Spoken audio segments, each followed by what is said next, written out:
Huh.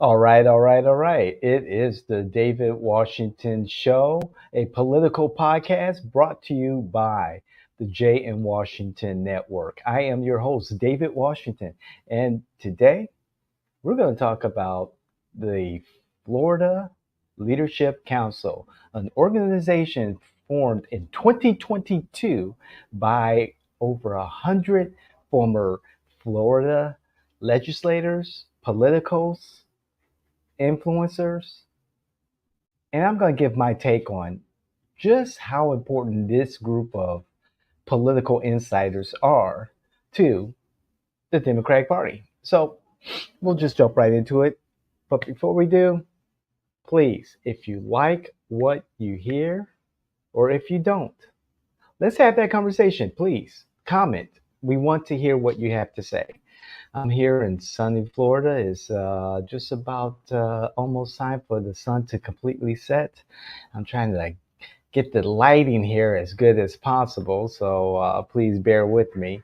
But you know, I'm doing this particular podcast because I I'm currently involved in a political campaign, special election in House District 35. And my client is Rishi Baga. Full disclosure, Rishi Baga is running for the Democratic nominee to face off in the January general election. This is a special election, so the election for the primary is in November now, in about 5 days, November 7th. And so Richie Baga ran in the primary last year and won. He won the Democratic nomination, defeated Tom Keene. And he subsequently ran in the general election of 2022. And just like all the other Democrats, for the most part, get rolled over. The Republicans spent a lot of money. This is the election where Ron DeSantis beat up on his Democratic rival, Charlie Chris, won by 20 points.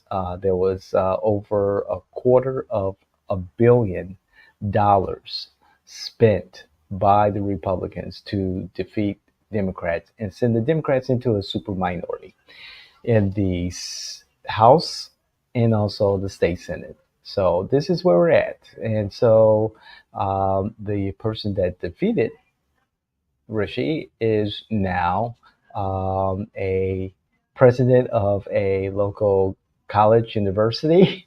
Funny how that is. He resigned to pretty much take a job that he wasn't really qualified to take. But that's a different story for another day. However, we do know one of his best buddies is running in the Democratic primary for this year, this special election. His friend is Marushi Guzman, and she was picked by this nefarious group. The Florida Leadership Council. Let me tell you what their mission is as I go to their website here. Their mission is: the story of Florida is one of potential. From the first explorers to our citrus farmers, those who call our beautiful state home, now that in order to succeed, it takes hard work and perseverance. I don't like how that sentence is written. The Florida Leadership Council's goal is to rebuild leadership in Florida so that we can get back to focusing on the real issues and create an environment where working families can thrive for decades to come. And this is from their website. And they talk about their diverse members. And they have served at all levels of state government, both behind the scenes and public office. And we know that by supporting mainstream values of education, public safety, private enterprise, personal freedom, racial equality, equity, and a sustainable environment, we can ensure that Florida can once again live up to its potential. Yeah, and these are the same people for what? A generation? 20 years almost? Maybe more than 20 years? Who have lost consistently to the Republicans. And now they form this group to find the next leadership. And I ask myself, well, who are these folks, and what do they bring besides that history of winning campaigns? Let's give them that. They've won campaigns a long time ago. Um, we're talking of the people that I do know. We're talking the 70s, the 80s, maybe the 90s. But when we're talking about modern times, right now, in the last 10, 20 years, the Democrats have pretty much relied on the old guard to salvage some seats. And now we're seeing the Republicans out fundraise, out hustle, out register Democrats. I look to this group and I say to myself, you're kind of more of the problem than you are the solution. I understand how the old guard wants to rebuild Florida's leadership. Yes, I get that. And I understand that you all were formed in 2022. Maybe it was the end of the year after the disastrous election in November of 2022. But I have to say, some of these recommendations, you scratch your head and say, did you have opportunity to talk to all the candidates in these races? Instead of pick and choose, oh, we like you, oh, we think that you can fundraise a lot of money for the party. What's the criteria for a political committee like yourselves who go back 5 decades? Folks who served as far back as 1963.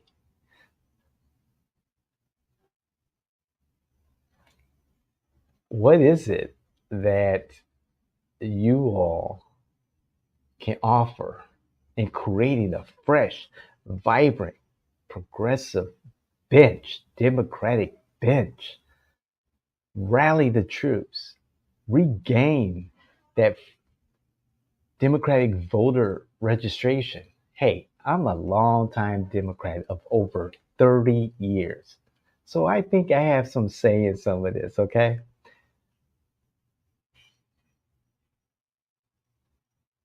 What what frustrates me is seeing the opportunity for really good people with great ideas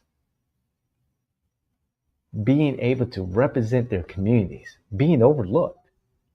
And I'm taking feelings and my own clientele base out of the equation here.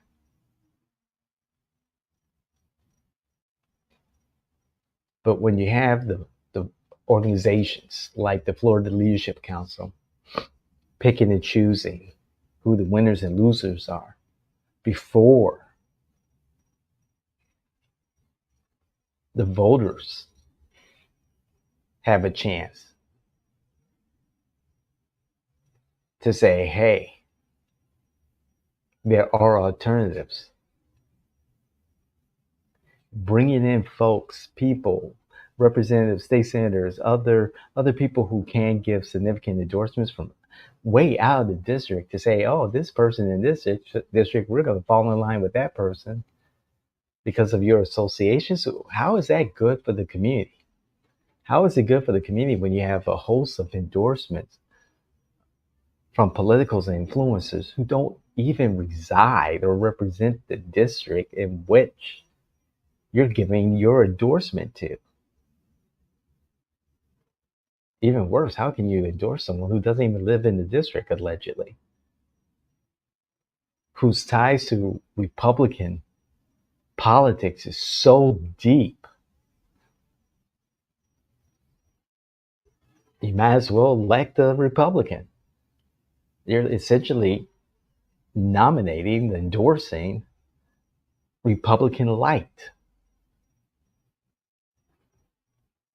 Is it because you pick and choose individuals because their potential to fundraise, to raise money for the party? Has it really come down to that now? And that's so frustrating about politics sometimes for me. And perhaps I'm just so old school about this. And so if and believe that we could do better as a party. And maybe it's my Chicago roots, I fought hard, very hard. I got my bruises. I've got my lumps. I have my scars from trying to get the best people with the best ideas to represent their communities. It was hard. It was hard, but I've learned some lessons that ultimately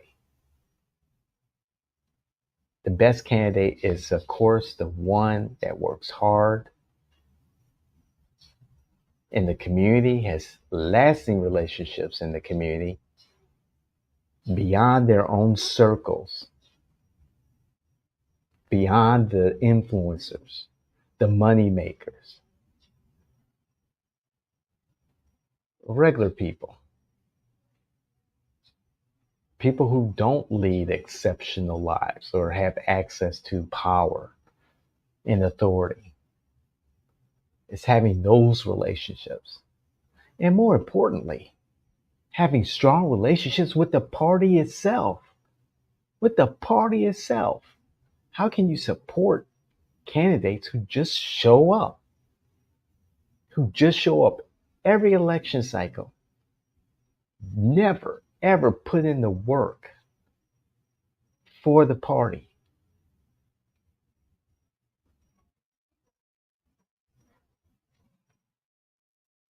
Again, maybe I'm just old school. The frustration runs deep, but that's okay.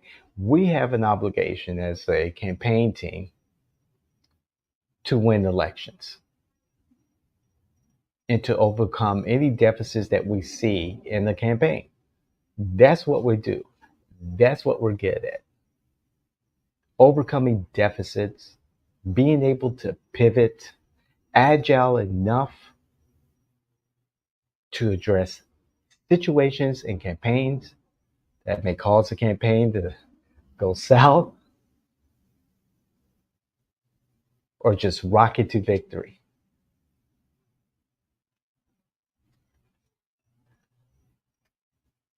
It's what I do. It's what we do here at JNW. I love what I do. But let's be transparent about the organizations that we aligned with that support us. Let's be very transparent. When you run for office, everything is up for review and scrutiny. And that includes the people that support you.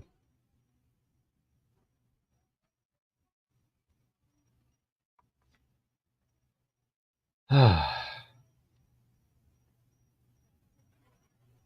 love what I do. I love the challenge. First love, second career.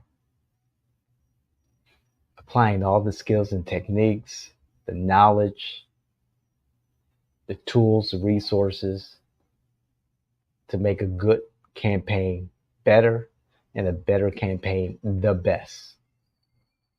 It's more than just about winning. It's about the responsibility to our communities, transparency, advocacy, accountability to our communities. And organizations like the Florida Leadership Council, that accountability part for the candidate, they could do a better job of making sure that that's something they instill in the candidates that they endorse. Just saying, observation, not making any accusations, just an observation.